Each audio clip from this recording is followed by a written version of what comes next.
Alors, vous allez voir que je suis un peu passionné par ces choses parce que personnellement, pour moi, enfin, je crois que c'est l'histoire de ma vie euh, parce que Dieu m'a tiré de loin et quand j'y pense, enfin, ça me fait quelque chose. Ça me fait quelque chose. Ça me fait réaliser vraiment la grandeur et l'amour de Dieu, sa grâce, son amour et tout. Et c'est personnel en fait. C'est personnel. C'est personnel parce que je sais pas pour quelle raison, mais à un certain moment, j'avais pas vraiment d'espoir que j'allais me tirer financièrement parlant. Et, et quand Dieu a commencé à me placer sur une plateforme où ma vie financière vraiment commençait à basculer, et en tout cas, ça a vraiment fait quelque chose dans mon cœur et ça m'a amené à, je dirais pas à m'attacher beaucoup plus à Dieu parce que on s'attache pas plus ou moins à Dieu à cause de ce que l'on a ou ce que l'on n'a pas. On s'attache à Dieu à cause de notre cœur. Mais personnellement, ça m'a donné une révélation de ce que Dieu est, parce que ce n'était plus quelque chose que je croyais ou pensais ou que je lisais dans la Bible, mais c'était quelque chose que je pouvais vivre. Et ça m'a aussi ouvert des portes, notamment au niveau de l'évangélisation personnelle. Il y a des gens à qui je n'aurais jamais pu témoigner de Jésus, mais qui, parce qu'il y a des gens ici dans ce monde, notamment avec les gens avec lesquels j'ai travaillé, ils ne pouvaient jamais te laisser parler de Jésus. Mais une fois, par exemple, une fois que j'avais quitté mon deuxième emploi et que maintenant les gens voyaient que ma situation, parce qu'ils pouvaient toujours consulter mes comptes, ils pouvaient voir que mon salaire était plus loin supérieur à eux et que même les grands là dans le top hiérarchie, ils pouvaient maintenant m'écouter quand je parlais à eux. Je sais pas, c'est comme ça que le monde fonctionne. Parce que il y a des gens qui vous diront, à l'époque, il y avait quelqu'un qui m'avait dit, je ne pourrai jamais venir dans votre église. On fait des bruits. Il y a une fille ici, son père est ancien chef d'État ici, parce qu'on a eu beaucoup de chefs d'État, vous n'allez pas savoir c'est qui. Donc je peux me le permettre. Elle m'avait dit, non, je peux pas venir là. Non, ça fait trop de bruit. Ça fait vraiment trop de bruit. Et je lui ai dit, tu sais quoi, cherche un endroit ici dans la ville que tu voudras. Je vais tout payer pour toi. Je vais tout payer, mais je vais te parler de Jésus. Je peux tout payer, même si je ne sais pas ce que tu vas consommer, je vais tout payer. Mais déjà, le respect qu'elle avait pour moi, c'était pas parce que j'étais sauvé, c'était parce que j'étais mieux qu'elle financièrement parlant. Et c'était pas juste elle, c'était beaucoup de personnes. Il y a beaucoup de personnes. En tout cas, il y a un niveau, et c'est pas juste moi, même les serviteurs de Dieu. Vous entendez des serviteurs de Dieu qui se plaignent, qui ne peuvent pas faire ceci ou cela. Et l'un des problèmes, c'est qu'ils sont limités financièrement parlant.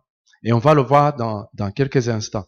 Donc, il y a plusieurs sortes de prospérité. Il faut noter ça. Il y a plusieurs sortes de prospérité. Il y a plusieurs sortes de prospérité. En tout cas, on va voir au moins 3. La première, ça va être la prospérité de l'esprit. La première sorte de prospérité que l'on va voir, ça va être la prospérité de l'esprit. Cela veut dire quoi? Cela veut dire que c'est quand vous commencez à croître, à grandir spirituellement parlant. Votre croissance spirituelle démontre votre niveau de prospérité au niveau de votre esprit. Ça aussi, c'est une forme de prospérité. Et toutes ces prospérités sont interliées. Elles sont connectées les unes avec les autres. Tu ne peux pas grandir comme, je sais pas moi, comme un arbre. Il a une branche qui pousse vers le bas et des autres qui poussent vers le haut. Même un arbre comme ça, on va se dire cet arbre il est malade ou il a quelque chose qui ne va pas. Donc c'est pas comme si vous pouvez prospérer dans un domaine et ne pas prospérer dans un autre et aller loin dans un juste seul domaine. Ça ne marche pas comme ça. C'est pourquoi en tant qu'étudiant de la parole de Dieu, vous devez mettre en commun tout ce que vous étudiez pour que votre croissance soit graduelle, d'accord, mais qu'elle concerne tous les domaines de votre vie. Que ce soit la prière, la foi, les finances, l'évangélisation, le service pour Dieu, votre vie personnelle, la sanctification, tout, ça doit être au même moment. Tu ne peux pas juste exceller dans un domaine et penser que tu vas aller loin si c'est juste dans un seul domaine. Donc, lorsqu'on a cette croissance spirituelle, on va dire que c'est vraiment notre prospérité de l'esprit. Cela va se dénoter par le fait, comment est-ce que vous êtes en train de grandir spirituellement parlant. Parce que cela va aussi découler du fait que vous avez plus de connaissances de Dieu. Votre connaissance de Dieu va aussi s'agrandir. Vous savez, on dit qu'on aime Dieu. Vous ne pouvez pas aimer Dieu si vous ne le connaissez pas. Vous aimez Dieu au niveau de la connaissance que vous avez de lui. De la même manière, je ne peux pas dire que j'aime ma fiancée si je ne la connais pas. C'est pourquoi vous voyez des gens qui s'aiment sur Internet, je ne sais pas comment ils font, mais vous allez aimer une personne juste au niveau où vous la connaissez. Donc, c'est pourquoi Dieu nous a donné la Bible. Parce que la Bible va nous donner tout le logo de Dieu, l'expression de qui il est, ce qu'il veut, ce qu'il ne veut pas, sa volonté, ce qu'il y est, ce qu'il aime, ses plans. Et une fois qu'on a compris toutes ces choses, le niveau auquel nous comprenons ces choses, ça va déterminer le niveau auquel nous allons aimer Dieu. Tu ne peux pas aimer Dieu au-delà de la connaissance que tu as de Dieu. Et cela va découler de ta croissance, de ta prospérité au niveau de ton esprit. Et maintenant, la connaissance que tu auras de Dieu va déterminer maintenant la relation que tu vas avoir avec Dieu. Parce que plus ta connaissance va être de haut niveau, alors ta relation avec Dieu sera de haut niveau. Plus je connais une personne, plus je sais comment traiter avec cette personne. Des histoires de la rencontrer, parler avec elle, qu'est-ce qui lui plaît, qu'est-ce qui ne lui plaît pas, comment est-ce que je me comporte avec elle, si on fait un projet avec elle, comment est-ce que je veux faire, si elle me demande de lui donner quelque chose, comment est-ce que je veux faire ça. Vous voyez? Donc, plus votre connaissance de Dieu augmente, plus votre relation avec Dieu va augmenter et cela va être renfermé dans un grand cercle qu'on va appeler la prospérité de votre esprit. Et le résultat de tout ça, c'est que vous aurez maintenant une révélation. Parce que plus votre relation avec Dieu va augmenter, alors vous allez avoir plus de révélations de sa personne. Et plus de révélations va vous amener à vivre des moments intenses d'intimité et de communion avec lui. Et tout ça se passe au niveau de votre esprit. Et cela maintenant va déterminer la prospérité de l'esprit. Ça, c'est le premier aspect de la prospérité. Quand nous parlons de la prospérité financière, c'est vrai, on va rajouter financière, mais quand on parle de prospérité, il y a plusieurs sortes de prospérité et l'une de ces sortes, c'est la prospérité de votre esprit. La deuxième sorte de prospérité, ça va être la prospérité de votre âme.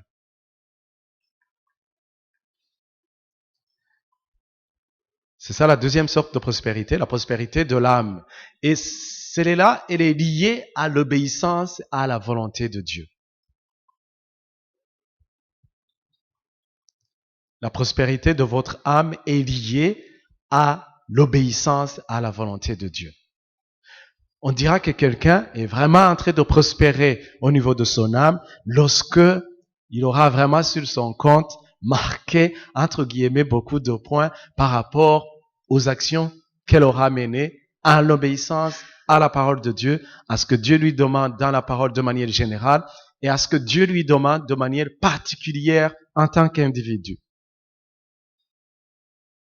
Et ne vous y trompez pas, votre obéissance à la volonté de Dieu, à la parole de Dieu, est strictement liée à votre renouvellement de l'intelligence.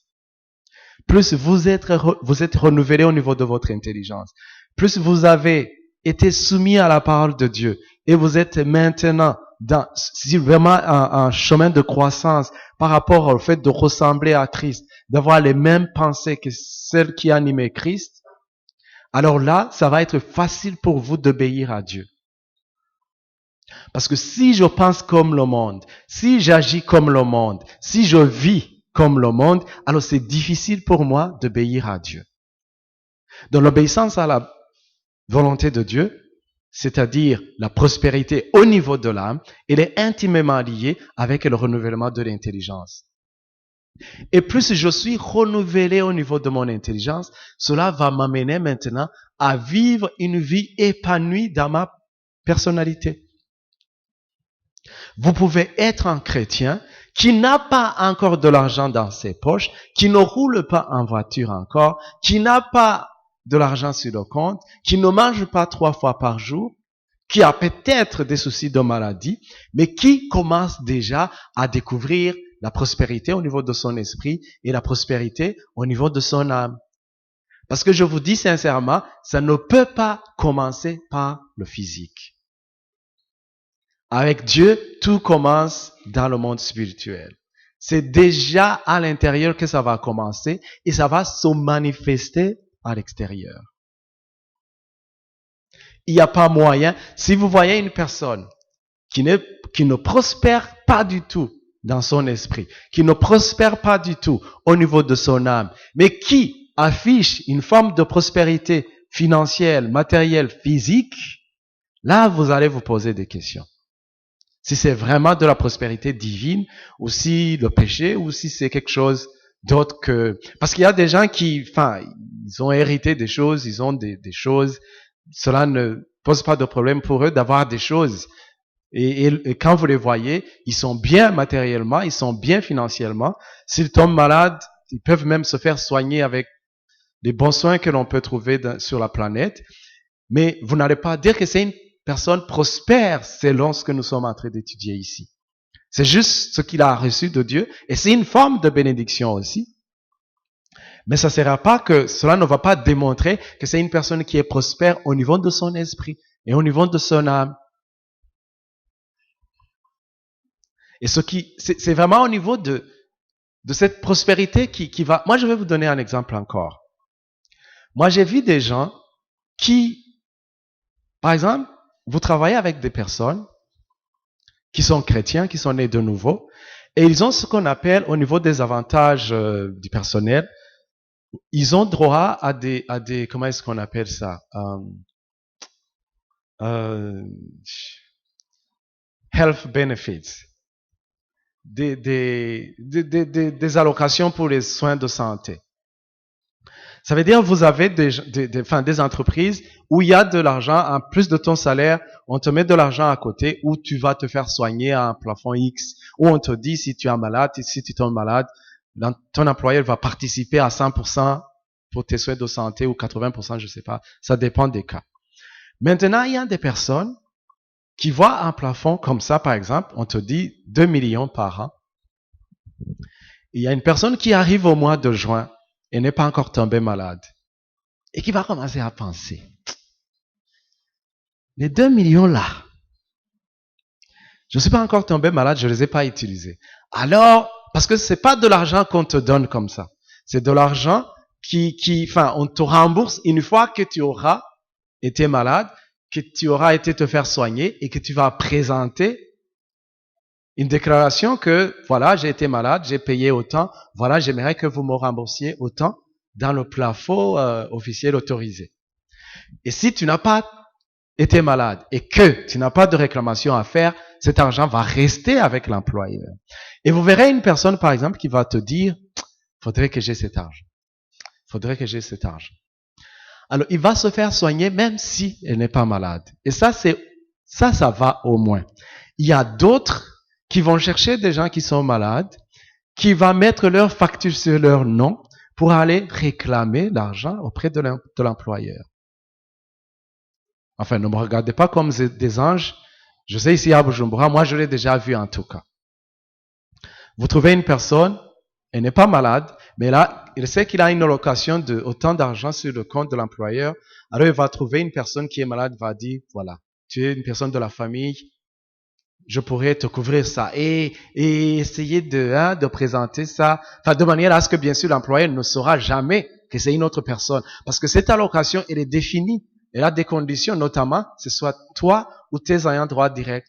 C'est-à-dire, si tu es une femme, ton mari et tes enfants, ou si tu es le monsieur, ta femme et tes enfants. Mais il va trouver une autre personne. Vous voyez? Et c'est comme ça qu'on peut voir qu'une personne n'est pas vraiment déjà à l'intérieur de lui, il y a des problèmes. Parce que si tu n'es pas malade, au lieu de remercier Dieu que tu n'es pas malade, de confesser que tu ne vas pas tomber malade, ton cœur est rattaché à cet argent, tu l'as vu dans le contrat, mais tu ne l'as pas encore sur le compte et tu commences à aller dans la direction de tomber malade en fait. Et c'est l'une des choses qui vraiment montre qu'il y a un problème au niveau déjà des pensées des personnes. Vous voyez? Et moi, j'ai vu même des personnes qui exagèrent, qui sont capables de vous faire des factures qui n'ont jamais existé, juste pour avoir de l'argent. Ça s'appelle le péché, bien sûr, mais ça s'appelle aussi s'attirer des malédictions. Vous ouvrez une porte maintenant. Parce que vous commencez à vraiment vouloir tomber malade finalement pour avoir cet argent. La troisième sorte de prospérité, ça va être la prospérité du corps.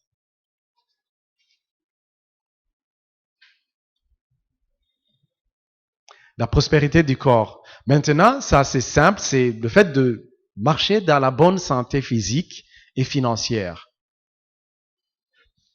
Marcher dans la bonne santé physique et financière. Parce que la volonté de Dieu est que nous prospérions dans ces trois domaines. Que ce soit au niveau de notre esprit, au niveau de notre âme, ça veut dire au niveau de notre esprit, notre croissance dans la connaissance de Dieu, dans la révélation de qui Dieu est, dans notre relation avec lui, au niveau de notre âme, que vraiment nous obéissions Dieu de plus en plus, que nous soyons épanouis au niveau de notre personnalité et que nous vivons du succès, mais aussi la prospérité au niveau de notre corps, ça va être maintenant la prospérité physique et entre autres financière. La bonne santé physique, la bonne santé spirituelle, mais aussi la santé financière, la prospérité financière. Moi, je vous dirais que je me rappelle très bien, en l'an 2001, toute l'année 2001, je ne pourrais pas compter 2 jours où je suis passé sans douleur au niveau de mon ventre. Et c'était lié en fait au problème de malnutrition, des problèmes du genre. Il n'y a pas 2 jours pendant toute l'année, que je pourrais compter un jour où j'avais pas de douleurs. Maintenant, c'était pas des douleurs qui venaient et qui restaient, mais c'était quand même des douleurs que je pouvais sentir à un moment donné de la journée. Et mon ventre, un jour, je m'étais amusé, je faisais comme ça. Les 2 doigts comme ça, sur ma taille. Je faisais comme ça et je rentrais là-dedans. Vous pouvez faire ça? Tu peux faire ça? Non. Fais comme ça. Fais comme ça. Devant toi comme ça.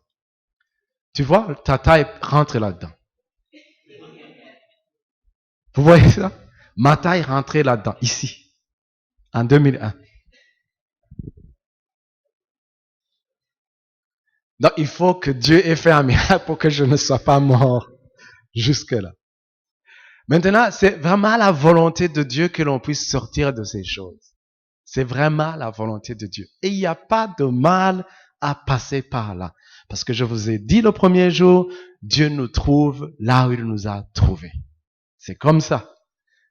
Et gloire à Dieu que nous avons été trouvés par son amour et qui nous a amenés dans le royaume de Dieu. Et comme Jésus a dit, on a vu ce verset, vous êtes heureux, non pas parce que vous êtes pauvres, mais car le royaume de Dieu est à vous. Parce que avec le royaume de Dieu, vous allez trouver les clés de sortir de ces choses.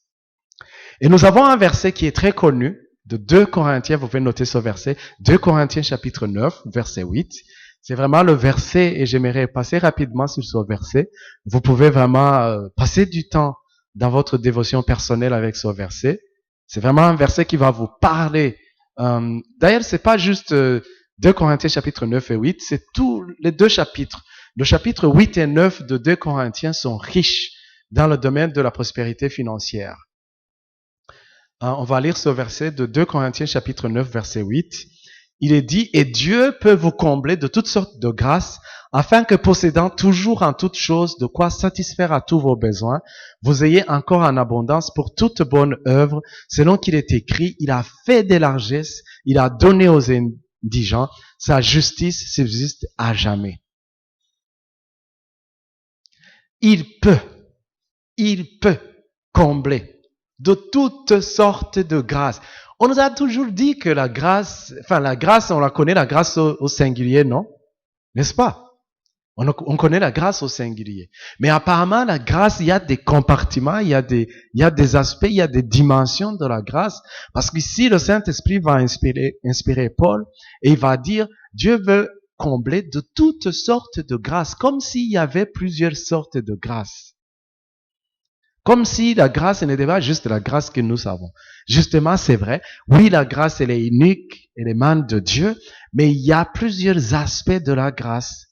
Et quand on parle de tout, vous avez besoin de la grâce pour bien étudier, financer vos études.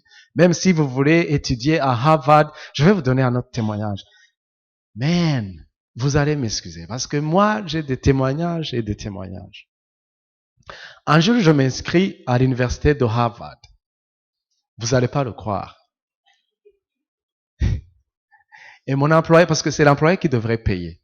Et l'employeur, quand il voit ma demande d'inscription, il en tombe, il ne peut pas me croire. Mais qu'est-ce que tu fais là? Je lui dis oui. C'est Harvard? Oui, c'est Harvard. Est-ce que cet email est officiel? Oui, il est officiel. Dans sa tête à lui, c'est pas possible que quelqu'un qui vient de je ne sais pas où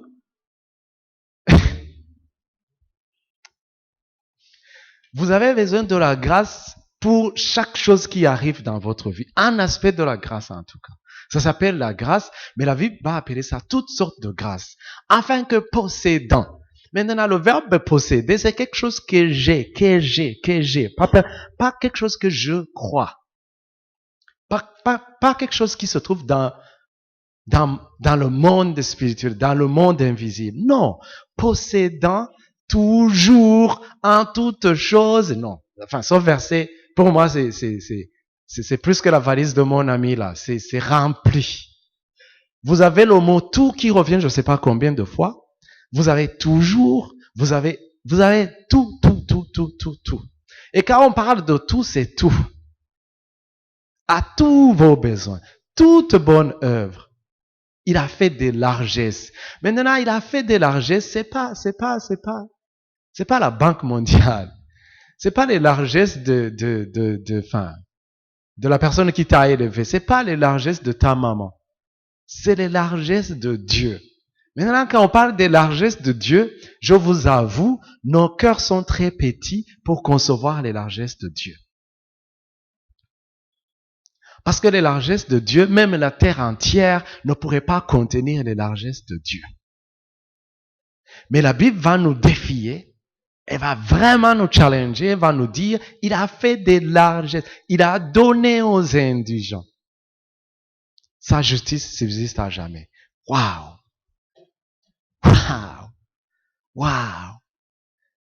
Si la parole de Dieu ne t'ouvre pas vraiment tes pensées et ton esprit, hey! Alors, plusieurs remarques. D'abord, nous voyons que Dieu a la capacité et le vouloir. Il n'a pas juste la capacité de le faire, mais il a aussi la volonté de le faire. De nous bénir matériellement, d'intervenir au niveau de nos finances.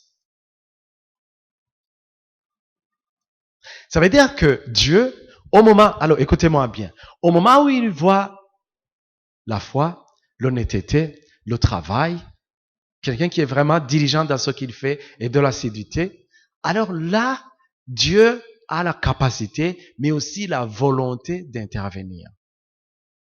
Vous savez, il y a un verset dans l'Ancien Testament qui dit que Dieu bénira les œuvres de nos mains. N'est-ce pas?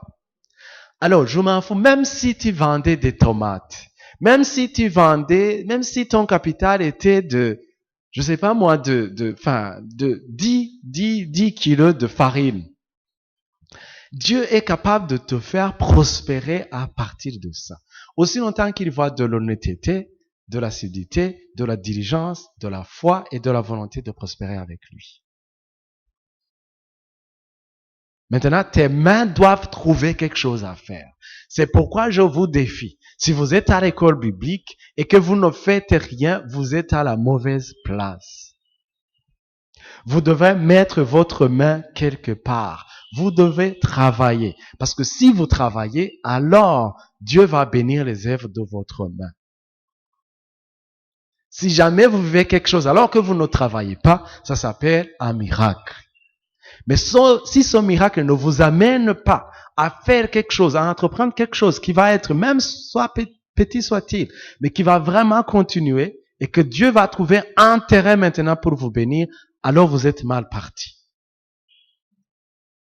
Deuxième remarque. C'est la volonté de Dieu de satisfaire à tous nos besoins. Nous voyons même ce verset qui revient dans Philippiens chapitre 4, verset 19. Et là, c'est l'un des versets que j'aimais confesser à l'époque. Mais vraiment, j'avais pas une large compréhension de toute la connexion là dont je vous parle. Le verset dit, et Dieu est capable de satisfaire à tous vos besoins selon la richesse en Christ. Mais c'est la volonté de Dieu de satisfaire à tous nos besoins pour que nous ne manquions de rien. Pourquoi? Parce que Dieu, il nous aime. Il nous aime vraiment. Et quand moi je vois mes enfants, je ne peux pas les laisser aller dans le manque. Alors que j'ai des choses pour pouvoir à leurs besoins. Ça, c'est un principe que nous devons comprendre dans le monde. Ça marche dans le naturel et ça doit aussi marcher avec Dieu. Ce verset de Philippiens 4, 19 dit, « Et mon Dieu pourvoira à tous vos besoins selon sa richesse avec gloire en Jésus-Christ. » Troisième remarque. Dieu va le faire pour que nous aussi, il nous donne la capacité, vous voyez, de pouvoir maintenant devenir une source de bénédiction.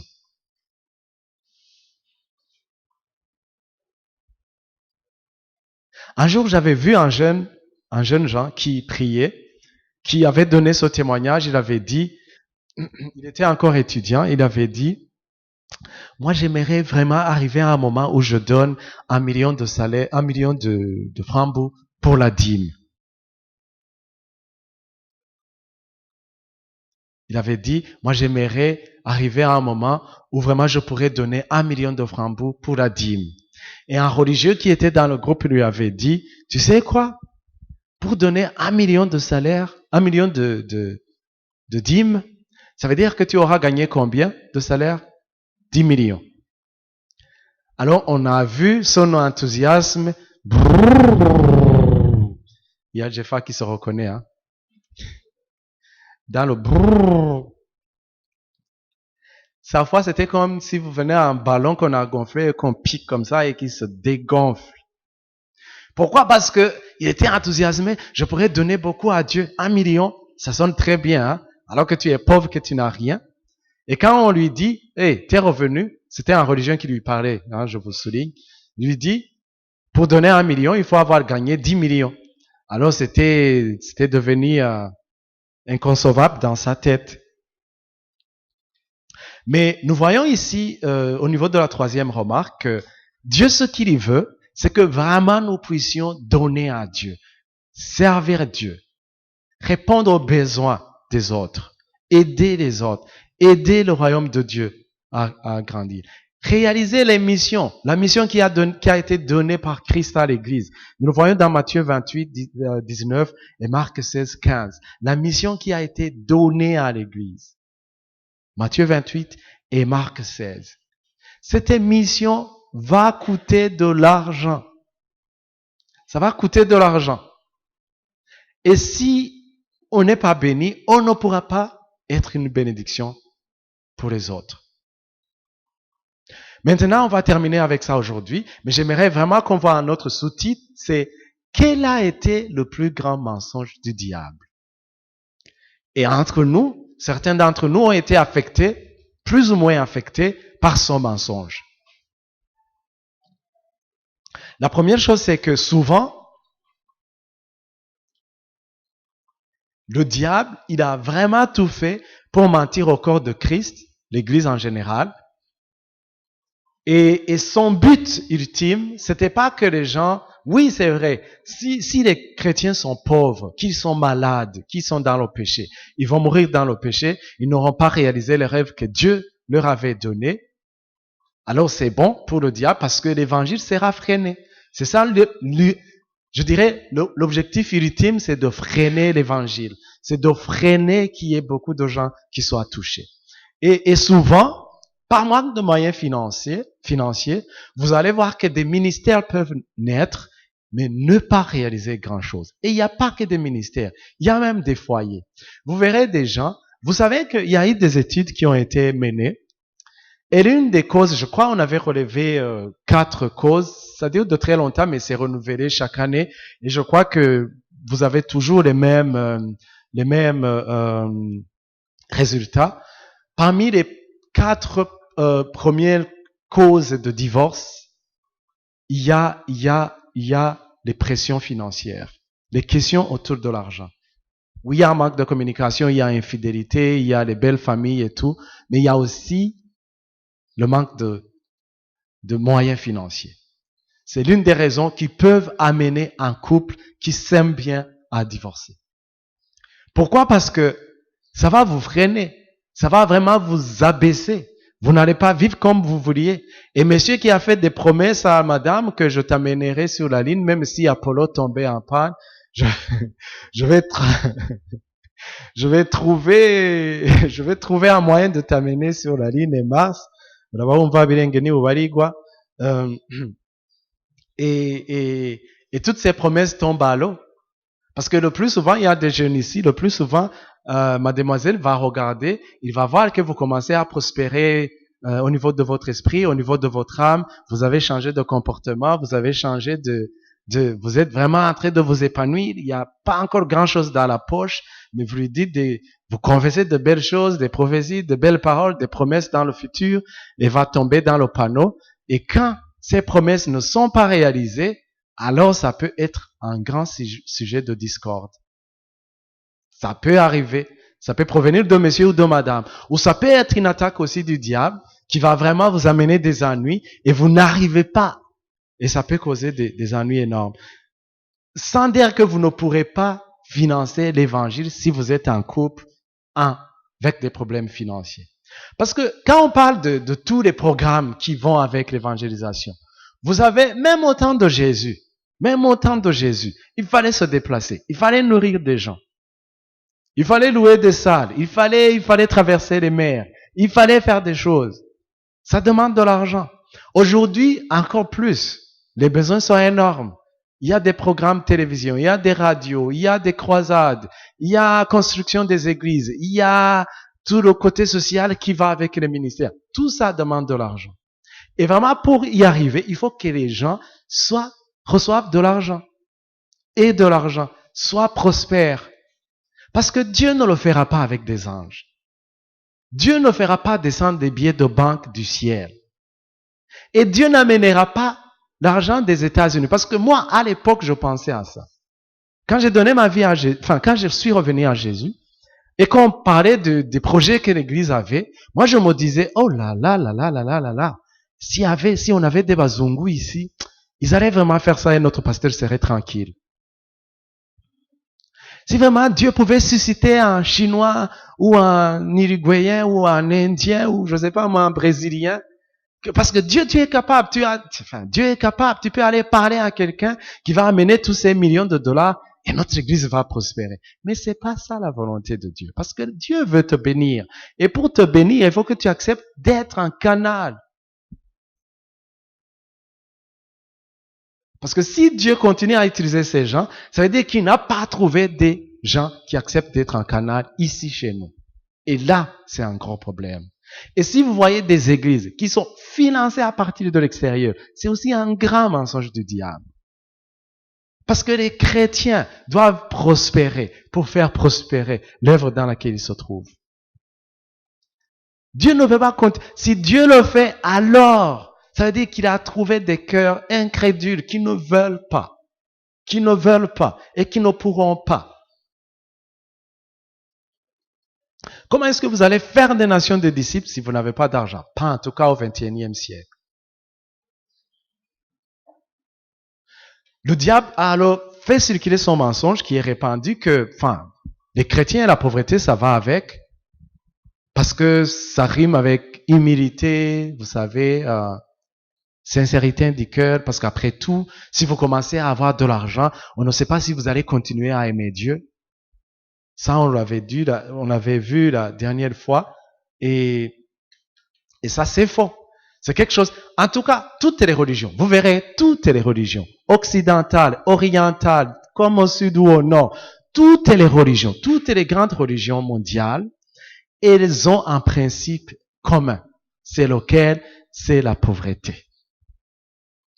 Les hindouistes, les bouddhistes, les machins, tous les noms que je ne cite pas, ils montrent une image de la pauvreté, comme si c'était de l'humilité, comme si c'est la religion en fait. Je m'abaisse, parce que si je m'abaisse, alors Dieu va voir mon humilité et il va m'exaucer, il va m'accepter. Dieu ne t'accepte pas parce que tu es pauvre, parce que tu t'humilies, parce que tu t'abaisses. Dieu t'accepte parce qu'il a pourvu Jésus, parce que tu as cru en Jésus.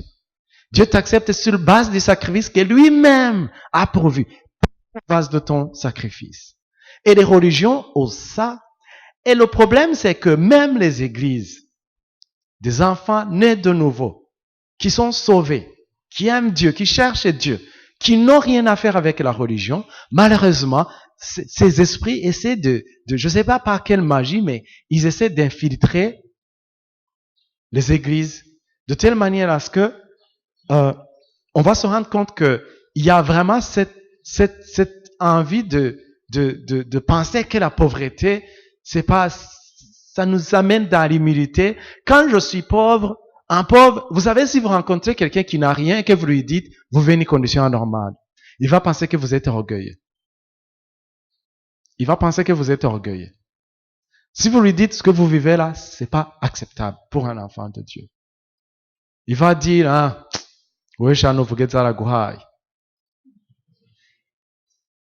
il va penser que vous êtes orgueilleux. Il ne va pas penser que ce que tu lui dis c'est vrai.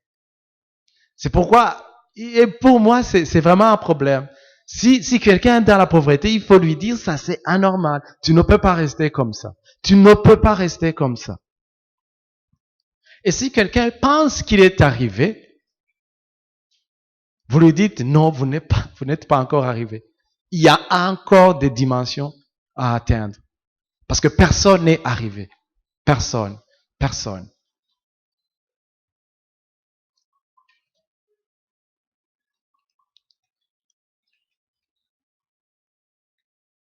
Alors, voilà. Moi, je pourrais résumer la définition du mot prospérité comme si c'est avoir, vous pouvez noter cette définition, la définition du mot prospérité, c'est avoir tout ce dont nous avons besoin dans le temps où nous en avons besoin et dans tous les domaines. La définition du mot prospérité, c'est avoir tout ce dont nous avons besoin dans le temps où nous en avons besoin et dans tous les domaines. Tout ce dont nous avons besoin dans le temps où nous en avons besoin et dans tous les domaines. Si vous avez besoin de manger, vous avez de la nourriture. Si vous avez besoin où loger, vous avez un logement. Si vous avez besoin de vêtements, vous avez des vêtements. Si vous avez besoin de transport, vous avez les moyens de transport.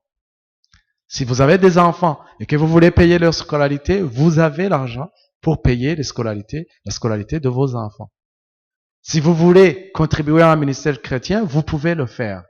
Si vous voulez aller prêcher l'évangile, vous pouvez y aller. Moi, cela me rappelle une discussion qu'on avait avec mon épouse. À l'époque, on était des amis. On avait fait cette réflexion ensemble.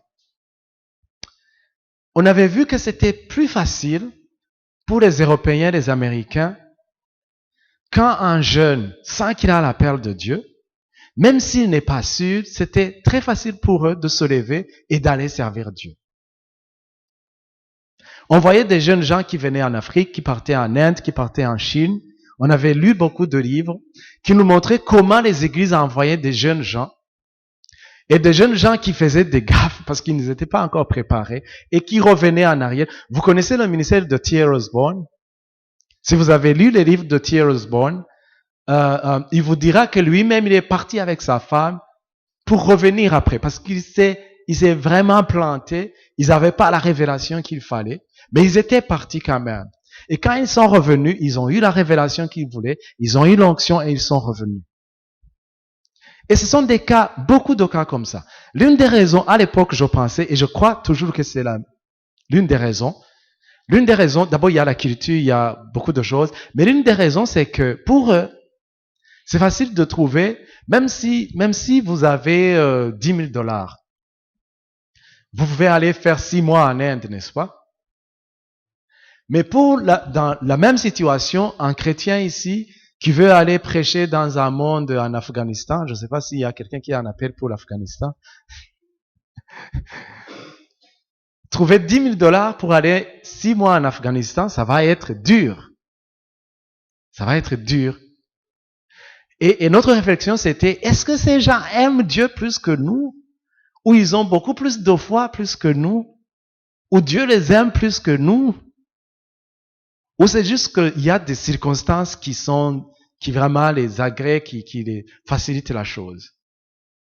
Mais la prospérité, l'une des définitions, en tout cas la définition de la prospérité, c'est que vous avez tout ce dont vous avez besoin, au moment où vous en avez besoin et dans tous les domaines. Vous voyagez de manière prospère, de manière facile et directe dans cette vie. Vous vivez le bonheur, vous n'avez pas de soucis. C'est ça le mot prospérer. Et je crois que la dernière fois, plutôt la fois prochaine, on pourra voir les exemples bibliques des gens qui ont prospéré avec Dieu. Parce que nous venons de passer un moment à voir les concepts, vous vous rappelez de ce mot, hein? Concept, sept, les idées de ce que Dieu dit. Concept, précepte, le prêt, pourquoi est-ce que Dieu dit ce qu'il a dit. Et après, on pourra voir maintenant des exemples des gens qui ont été bénis.